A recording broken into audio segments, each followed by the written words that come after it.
Hi everybody. I have a library haul / reading progress video for you guys today. This is going to be kind of long because I'm not only going to be talking about books today, but also movies and TV episodes that we are watching over the next couple of weeks. The first movie that I want to talk about is one that we just watched last night, Fever Pitch. This movie stars Drew Barrymore and Jimmy Fallon, and it came out in 2005. It is about the Boston Red Sox, and I am pretty sure that Scott Severance, who was my theater camp counselor at Precock Players when I was a teenager in the 90s and early 2000s, was in this movie as one of the people who was in the stands at the baseball game. Correct me if I'm wrong, but I'm like 95% sure that it was him. Matt and I watched this movie for the first time last night. I had seen it previously because I saw it when it was first released in 2005. So we gave it 8 out of 10. We also just got back from celebrating Kathleen's birthday. We went over to her apartment to watch the 1994 version of Little Women with Winona Ryder and Susan Sarandon and Christian Bale and Kirsten Dunst. And Christian Bale kind of looks like Matthew Lawrence from Brotherly Love, by the way. If you guys don't remember Brotherly Love, it was on in the early 2000s, and it had Andrew, Joey, and Matthew Lawrence in it, and Matthew Lawrence was on Boy Meets World as Sean Hunter's stepbrother, Jack. The next TV show that we're currently watching is Family Ties. We have been kind of skipping around in the seasons. Family Ties stars Michael J. Fox as Alex P. Keaton, Justine Bateman as his sister,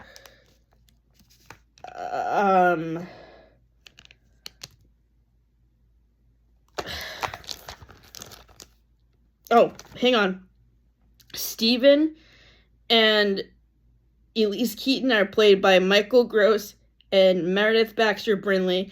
As I just said, Michael J. Fox plays Alex P. Keaton. And then Justine Bateman plays his sister Mallory. Jennifer was played by Tina Yothers, and Alex in training. Andrew was played by Brian Bosnell. At the moment, we're watching season 6 because Courtney Cox was in it as Alex's girlfriend, Lauren. The next movie that we are watching is Definitely Maybe, which was released in 2014 and stars Ryan Reynolds, Isla Fisher from Confessions of a Shopaholic, Derek Luke, Abigail Breslin from Little Miss Sunshine, Elizabeth Banks, and Rachel Weisz. And this is about a divorced dad who plays a How I Met Your Mother type guessing game with his young daughter, about how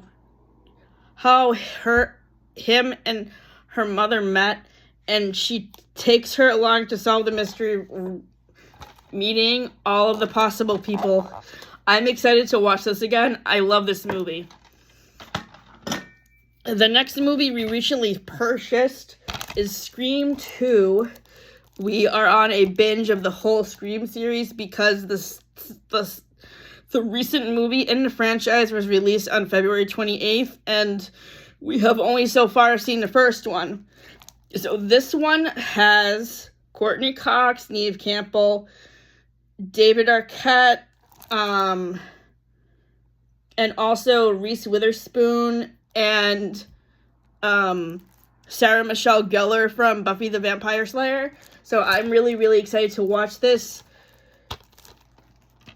The next movie that we got from the library that we are watching tomorrow is Leap Year with Amy Adams and Matthew Good. We've heard We heard about this movie. Excuse me.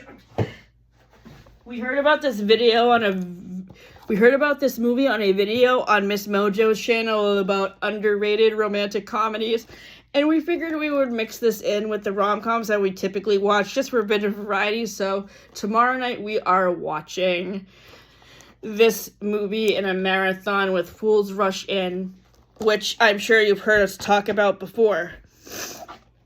The next DVD that we got from the library is Season 1 of BoJack Horseman.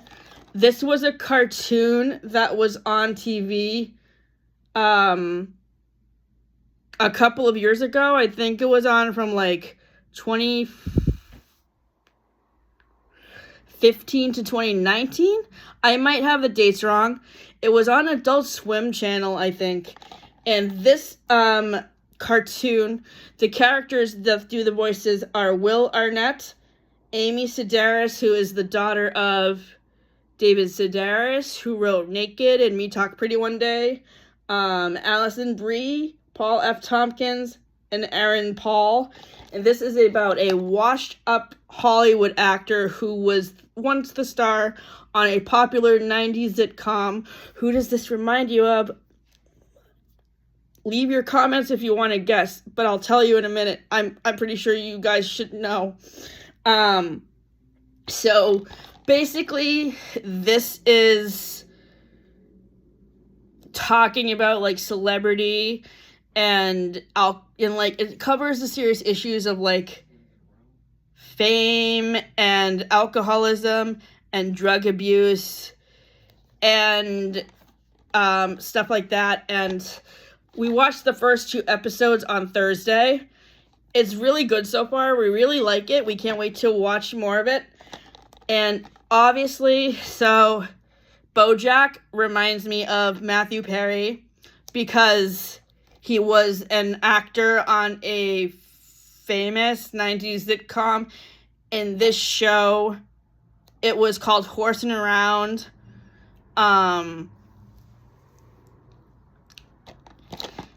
And his manager is played by Amy Sedaris. She is a cat named Princess Carolyn, and her ringtone on her phone is Jellicle Cats from Cats, which I think is ironic because she's a cat. Allison Brie, I believe she is the person who does the voice of Diane Nguyen, who is BoJack's girlfriend / the person who's ghostwriting his memoir. Paul E. Tompkins is Mr. Peanut Butter, who is a golden retriever dog. And then Aaron Paul is his roommate,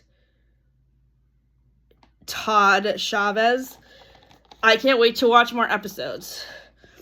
Another movie we recently purchased off of Amazon is Little Giants, starring Rick Moranis from Honey, I Shrunk the Kids and Little Shop of Horrors, and Ed O'Neill from Married with Children and Modern Family. So this is about a youth football team. We have never seen it. So I am excited to watch it because we've never seen it. Matt also picked this movie out for Easter. Don't worry, he already knows that he's getting it because he picked it out. The same thing with Romy and Michelle's high school reunion. This movie stars Mia Sorvino and Lisa Kudrow from Friends. We watched this movie 2 years ago as part of the Friends and Gilmore Girls TBR watch list, and we really enjoyed it. And it's coming out with a sequel at sometime this year, but the date hasn't been announced. So I'm interested to see when a sequel is coming out because I'm super excited to see what happens next for Romy and Michelle. So those are the movies and TV shows we are watching. Next we're going to do books that I have finished reading and ratings. The first book that I finished reading at the end of last week, and it's called Rules for Ghosting by a new author, Shelley J. Shore. This is an LGBTQA plus paranormal romance, which I really enjoyed. This was my first book by this author, and I'm really excited to read more from her. Our culture was obsessed with death, from Ghost to Pushing Daisies to The Sixth Sense.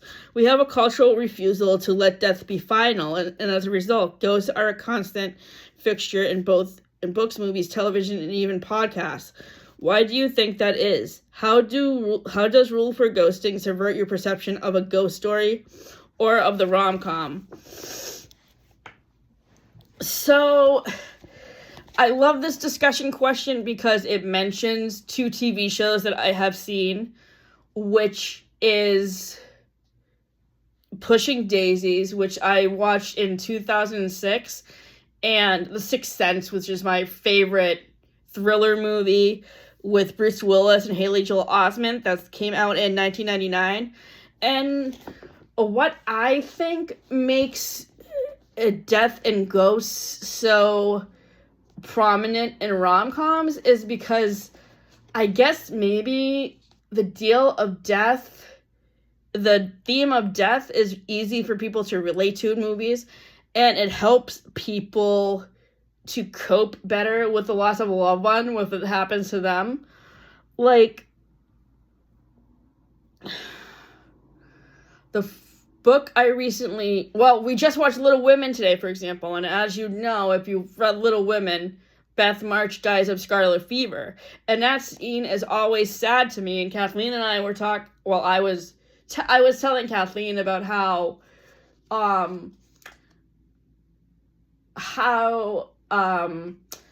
I lost a relative last summer, and we bonded over books all the time.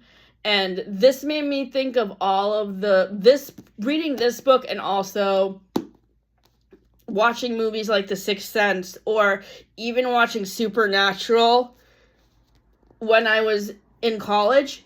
Supernatural is a ghost hunting, demon hunting show, or like Buffy the Vampire Slayer, which I'm currently watching now. Like, it doesn't make me believe in ghosts, but it makes me feel more comfortable knowing that the people who have passed on, like my grandmothers or my grandfathers or my aunt who passed away last summer, are still looking out for us and looking over us. So I gave this book 4.5 stars. The next book is a reread for me. This is called Within Arm's Reach. It's by the same author who wrote Hello Beautiful, which was 4.5 stars. This is a family drama that is about... It's a poignant reminder of how connected we are to those we love, even when we cannot find the words to say it. The unforgettable story of 3 generations of a large Irish Catholic family within arm's reach is a rich and satisfying novel from the author beloved for the way she chronicled life's highs and lows with aching precision in Dear Edward and Hello Beautiful. So I have also read Dear Edward by this author. I love her writing style. Her name is Ann Napolitano, so if you want to go check out her books from the library, you should. As I just said, she wrote this book, Hello Beautiful, which is a modern retelling of Little Women, and Dear Edward, which I think is...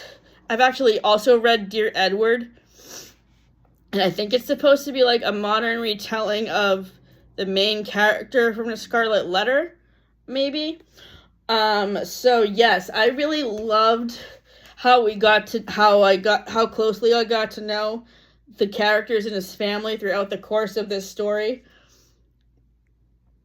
And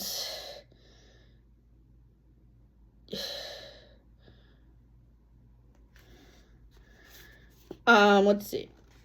Lila soothes herself by reading epidemiology and fantasizing about contracting chronic illness. I am a fan of these kinds of diseases, which are vague in their symptoms, heavy in fatigue, capable of blurring the edges of the people they strike. These illnesses dull everything: personality, skill, drive, memory. What is Lila trying to escape? Does she read as tragic figure or a comic relief?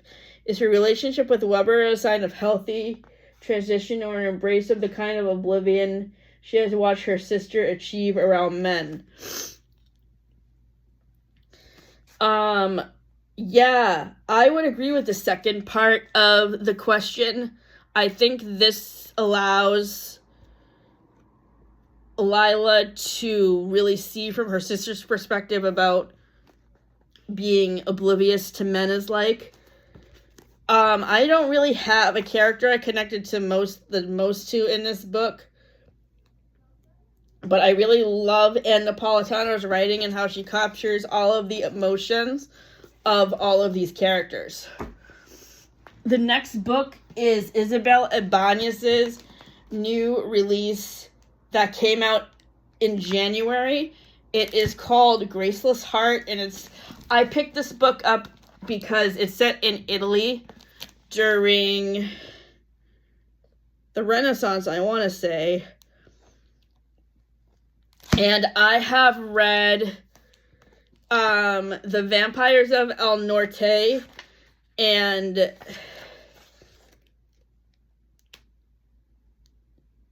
oh, I'm sorry, wrong author. No, the only book I have read by this author is What the River Knows, and I still need to read What the Library Hides. But I really love this author's writing style, and I also love that this book is set in Italy. I really loved the character development also, and I gave this book 5 stars. Another new release I recently got the ebook of on my iPad is Haley Pham's book, Just Friends, which was released on March 3rd. I was unfortunately unable to go to Haley's book tour because it was too far away for me to go. I have been following her on YouTube since 2022, and so I have been following her journey as a first-time writer and now a best-selling author, which I just found out about by watching her book tour blog video yesterday. So I'm very proud of her, even though I've never met her in person before. But I hope to one day meet her because I've been a fan of her channel since 2022. And I have gotten a lot of great recommendations from her and her friends, Destiny, Rachel, and Sarah. And so this is Haley's first book.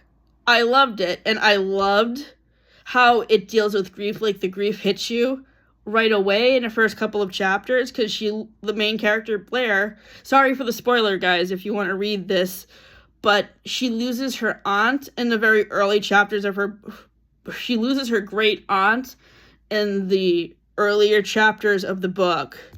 So I was able to connect to her because, as I was saying a couple of minutes ago, my great aunt, who I bonded with over books, passed away at the end of last July, and that's why I was able to connect to Blair so well in this book, because of the whole plot line with the grief. And I also loved the development of Declan and Blair's relationship.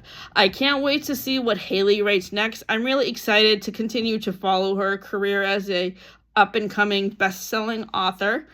So if you're into, I would say her book is new adult, because these characters are just getting out of college.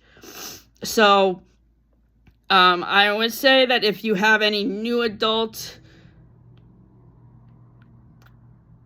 people in your life, you should get this book for them.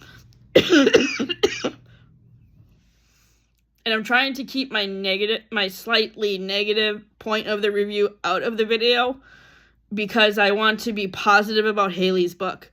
But the small negative point I do have is in agreement with most other people who have been reviewing the book on Storygraph.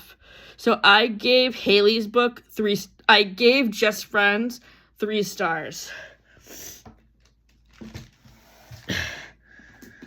The next book that I finished reading on Wednesday is Michael J. Fox's memoir, Lucky Man. So in this book, he chronicles his life being on Family Ties, being in the Back to the Future movies, and being in Spin City, and also his diagnosis with Parkinson's disease that happened after he finished working on Spin City, and his advocacy for the disease. Also Christina Applegate's book, You with the Sad Eyes, and Selma Blair's book, Mean Baby, which I have read from Manhattan to Stars Hollow, TBR. I really loved learning about their disabilities and how they were diagnosed with them. And they are all very inspiring people to me, these three actors, Michael J. Fox, Christina Applegate, and Selma Blair. And as a disability rights activist, I really enjoy learning about their stories. I do not have Christina Applegate books with me. It's in the other room. But I will review that in another progress video that I have next week or the week after. Another recent new release I just finished is The Poet Empress by Jen Zhao. I was really anticipating this release because it talks about poetry or somebody who's a poet in an ancient dynasty, and this is also a new author to me, Shen Tao. How to write a love poem for someone I hated so deeply, with every drop of blood in my veins. How to do it so convincingly that even the ancestors believed it. Those were questions I had to grapple with if I wanted to kill Terran, questions that had no easy answers, but I had to find them for both my own survival and the nation's, and I had to find them fast. I really loved this character's arc throughout the story and how she had to figure out a way to write a poem for somebody she so greatly disliked. It was a very powerful journey that she went on. Again, a 5-star read.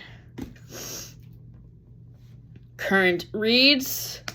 Okay, the first book I am rereading is the Happy Ever After playlist, which is the second book in the Friend Zone trilogy by Abby Jimenez. Abby Jimenez is coming out with a new book on Tuesday called The Night We Met, which is the second book in the Say You'll Remember Me series. This book, the Happy Ever After playlist, focuses on Sloane, who lives in a small town, and she takes in a runaway dog who she realizes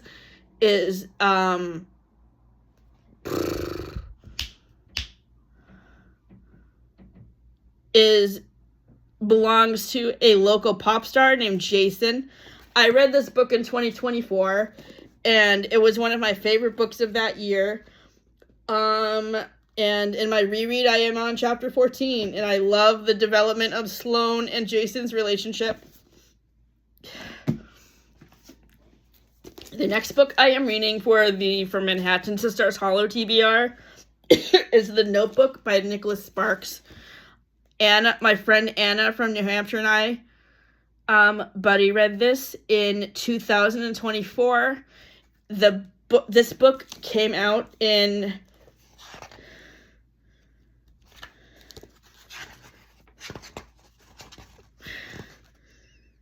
2004, and the movie came out in 2004 and starred Rachel McAdams and Ryan Gosling. And this movie shows the great dynamic between these two characters, and also it shows the great range in acting, because Rachel McAdams was not only in this movie in 2004, but she was also in Mean Girls with Lindsay Lohan. So I am just so impressed by the range of her acting. So in my reread of The Notebook, I am on page 136. The chapters are not numbered, so this chapter is titled Crossroads. And since I've read this book before, I'm just going to go ahead and answer a discussion question. One that I probably answered in a previous review post, but it's been a while since I've talked about this book.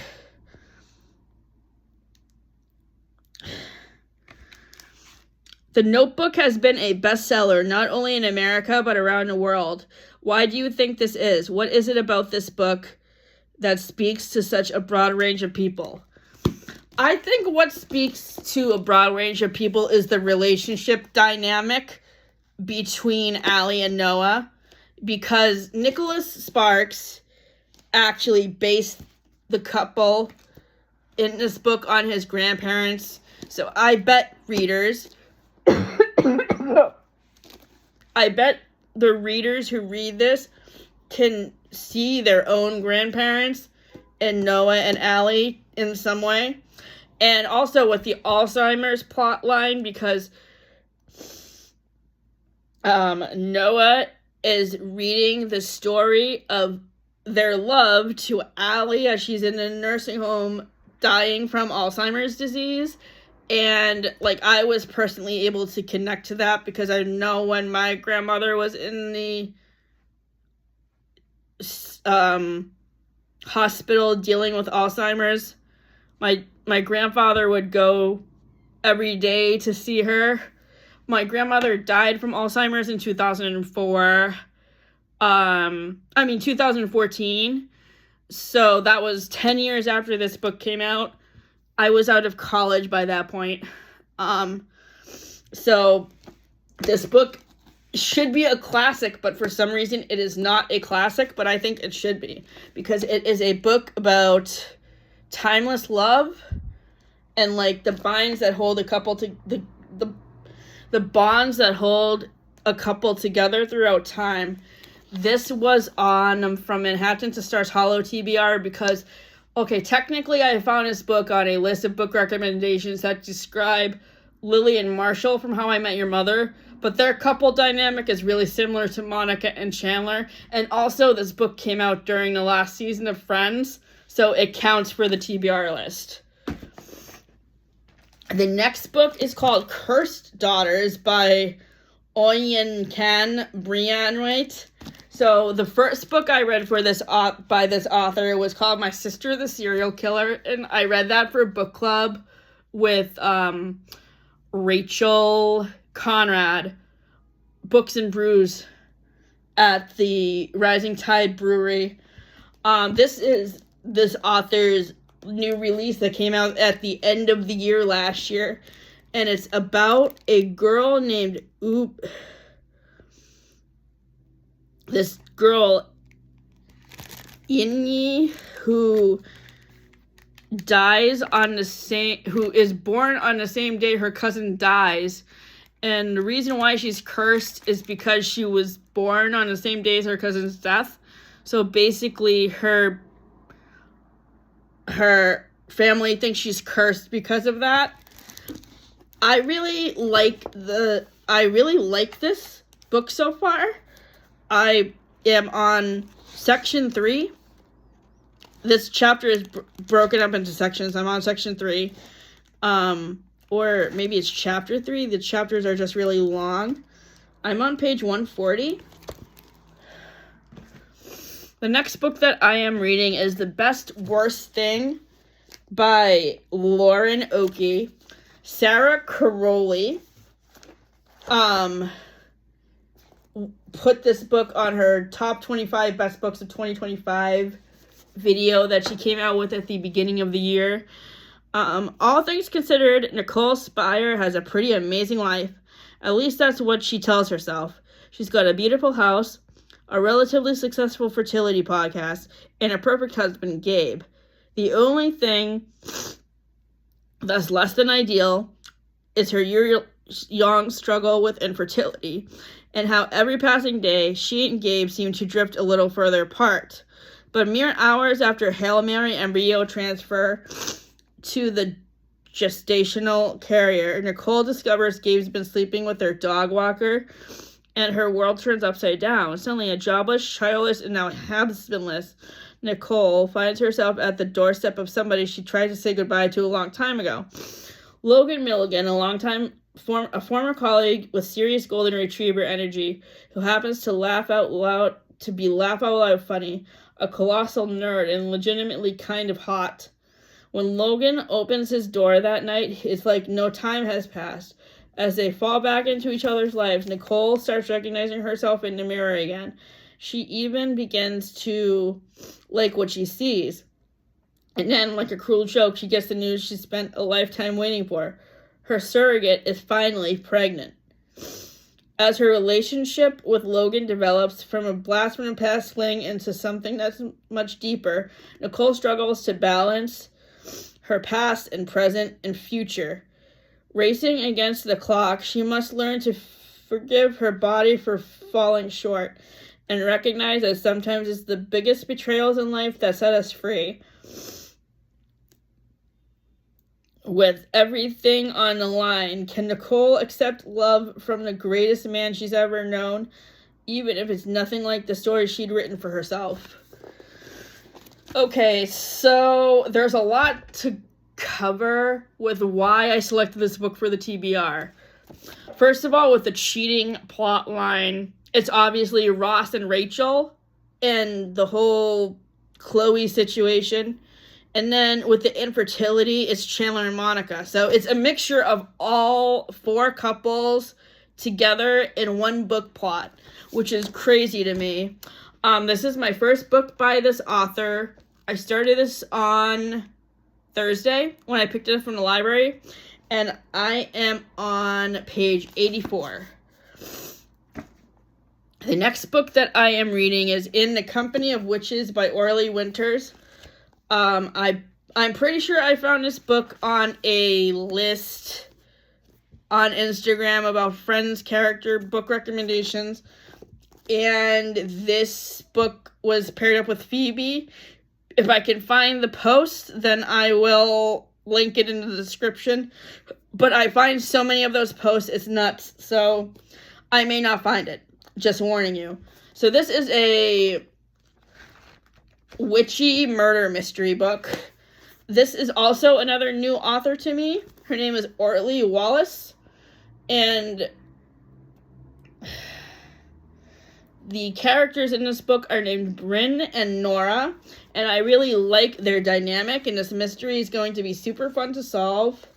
I am on chapter 18, page 138.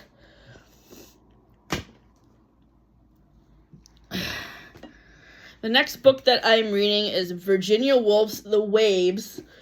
This book and To the Lighthouse were on a TBR that I found for Gilmore Girls characters, and this was obviously paired up with this book, and To the Lighthouse were paired up with Rory because she reads a lot of classics.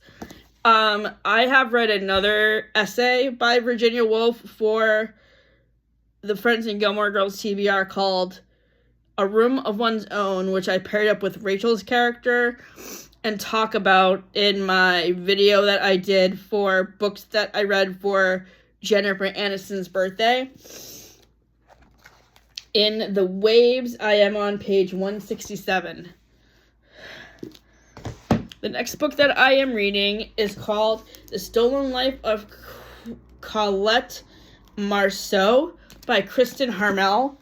I either heard about this book from either Carly at the Pastel Bookshelf or Tori at Novel Life. I can't remember which person talked about it, but I follow a couple of different people on YouTube who read a lot of historical fiction books like me, and also maybe Carrie at Carrie Can Read also reviewed it. I really don't remember. I have to go back and watch all these videos that I watch.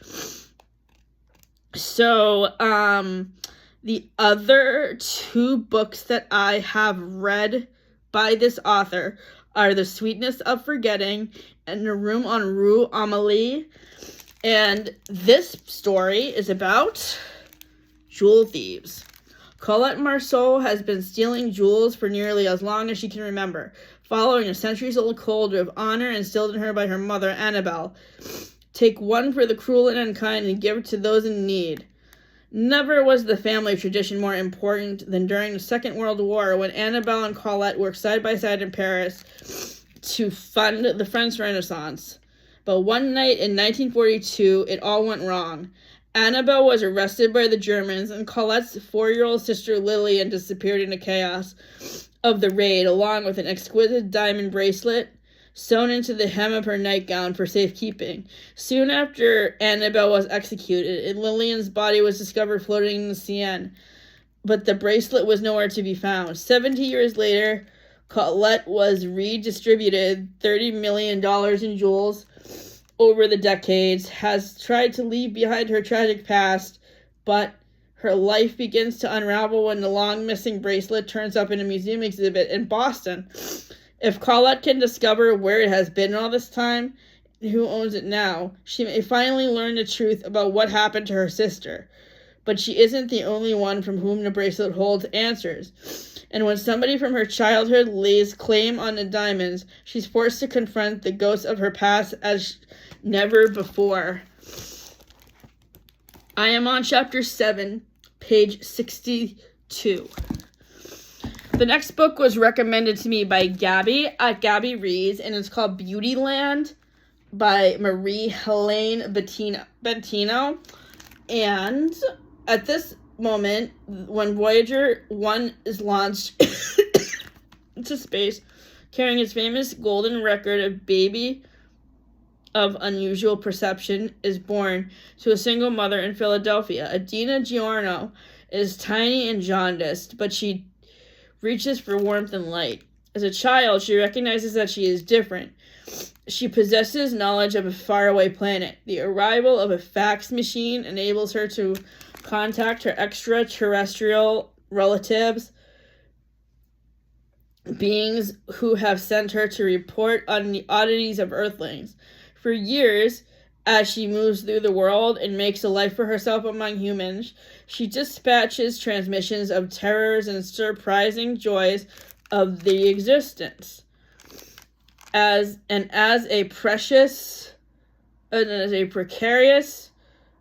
moment, a beloved friend urges Adina to share her messages with the world.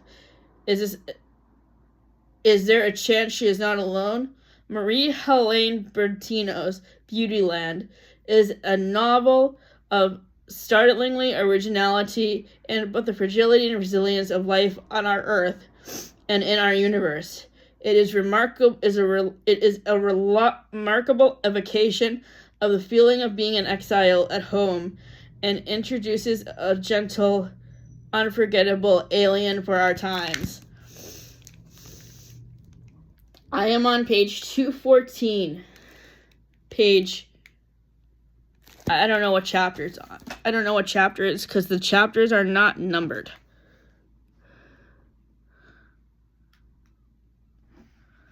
The next book I'm reading is B.K. Borison's new release from earlier this month called And Now Back to You. This is the second book in the series with First Time Caller. I read First Time Caller last year when it was released around Valentine's Day, and I gave it 3 stars because I felt that the male main character was very underdeveloped. This male main character, however, is very greatly developed, and I love his dynamic with Delilah. This book focuses on 2 weathermen named Jackson and Delilah. Jackson has been abandoned by his mom to raise his 2 younger sisters, Annabelle and... what's the other little sister's name? Annabelle and Penelope. And I love the text conversation they have with him.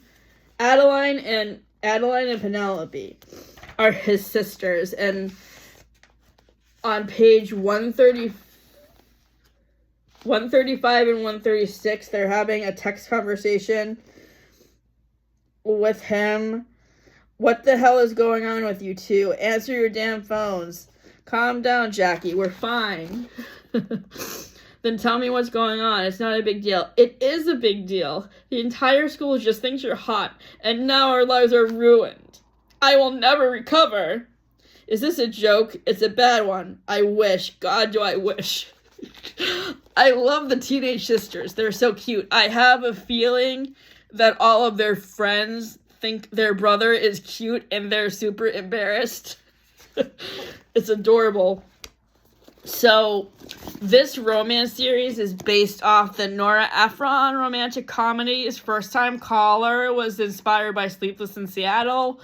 This book is inspired by When Harry Met Sally, and the third book in this series, which is supposed to come out next year, is based off of You've Got Mail.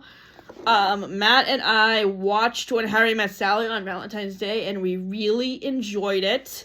The review of this book and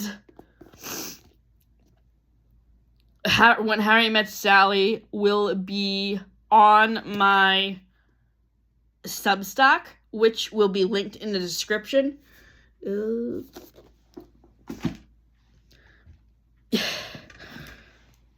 more books left, you guys. Thank you for being patient. The next book I am reading for the From Manhattan to Stars Hollow TBR is Revenge Wears Prada, The Devil Returns, which is the sequel to The Devil Wears Prada. Kathleen and I are reading both of these books for the TBR for Friends and Gilmore Girls and reviewing them in January. The second movie to the Devil Wears Prada series releases on April 18th, but we are waiting until next year to watch it because we have so many other movies and TV show episodes to watch that we have no place to fit it into our schedule. So, almost a decade has passed since Andy Sachs quit her job a million girls would die for, working for Miranda Priestley at Runway magazine. A dream that turned out to be a nightmare. Andy and Emily, her former nemesis and co-assistant, have since joined forces to start a high-end bridal magazine. The Plunge has quickly become required reading for the young and stylish. Now they get to call all the shots. Andy writes and travels to her heart's content. Emily plans parties and secures advertising like a seasonal pro. Even better, Andy has met the love of her life, Max Harrison, scion of the storied media family, is confident, successful, and drop-dead gorgeous. Their wedding will be splashed across all the society pages as their friends and family gather to toast the glowing couple. Andy Sachs is on top of the world, but Karma's a bitch. The morning of her wedding, Andy can't shake the past. And when she discovers a secret letter with crushing implications, her wedding day jitters turn into cold dread. Andy realizes that nothing, not her husband, not her beloved career, is as it seems.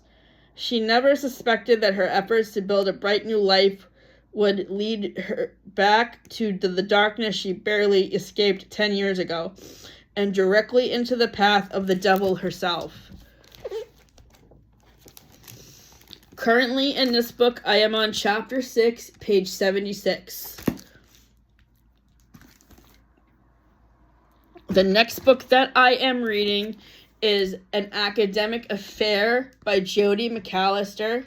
This was a new release from September 2025. Another new to me author, Destiny Sidwell, recently reviewed this in one of her recent reading wrap-up videos. If I can find that video, I will link it in the description. This book follows the romance of two college literature professors, and I am really enjoying. This is another new to me author this year, Jodi McAllister. So I can't wait to see what is next from her. She has 3 other books: Here for the Right Reasons, Can I Steal You for a Second, and Not Here to Make Friends. So I will have to get any of those books out of the library. Next up, this book focuses on Sadie and